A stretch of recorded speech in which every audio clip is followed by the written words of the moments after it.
తెలంగాణ ప్రజలు ముఖ్యంగా హైదరాబాద్ ప్రజలు నిర్వహించుకుంటున్నటువంటి మరి ఉజ్జయిని మహంకాళమ్మ బోనాల పండుగకు రావడం జరిగింది. లాస్ట్ ఇయర్ ఫస్ట్ టైం ఇక్కడ నేను అటెండ్ చేసిన, ఇది సెకండ్ ఇయర్, 2వ సంవత్సరం. నాకు లాస్ట్ ఇయర్ వచ్చిన తర్వాత కూడా చాలా సంతోషంగా, ఆరోగ్యంగా, ఆనందంగా, ఇంకా బలంగా పనిచేసేటువంటి శక్తిని ఆ తల్లి ద్వారా పొందడం జరిగింది. సో ఈసారి కూడా ఆ యొక్క తల్లి యొక్క దీవెనతోటి రాష్ట్ర ప్రజలందరూ కూడా సుఖ సంతోషాలతో, పాడి పంటలతో, మరి సీఎం రేవంత్ రెడ్డి గారు తీసుకున్నటువంటి మంచి ప్రజా సంక్షేమ నిర్ణయాలతో ప్రజలందరి కుటుంబాల్లో సంతోషం ఉండాలని, ఉండే విధంగా, పనిచేసే విధంగా ప్రజాప్రభుత్వాన్ని మహంకాళమ్మ బ్లెస్సింగ్స్ ఇవ్వాలని మొక్కుకోవడం జరిగింది.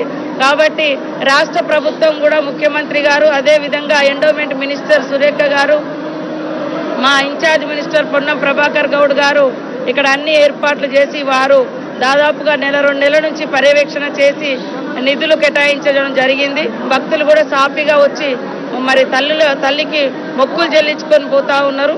చాలా సంతోషం. మనం ఎంత ఎదిగినా మన పూర్వీకులు ఇచ్చినటువంటి పురాతనం నుంచి మన గ్రామాలు, గుడిసెలు అట్లా ఉండేటువంటి స్థాయిలో ముందు ఊర్లలో పోచమ్మ, మైసమ్మ, మహంకాళమ్మ ఇట్లాంటి పూజా కార్యక్రమాలే మన తాత ముత్తాతల నుంచి వచ్చినాయి. అలాంటి ఆచారాలను, విశ్వాసాలను పోగొట్టుకోకుండా నగర నడిబొడ్డున ఇంకా మంచిగా విరాజిల్లే విధంగా ఈ యొక్క బోనాల పండుగ నిర్వహించుకోవడము చాలా గర్వకారణం.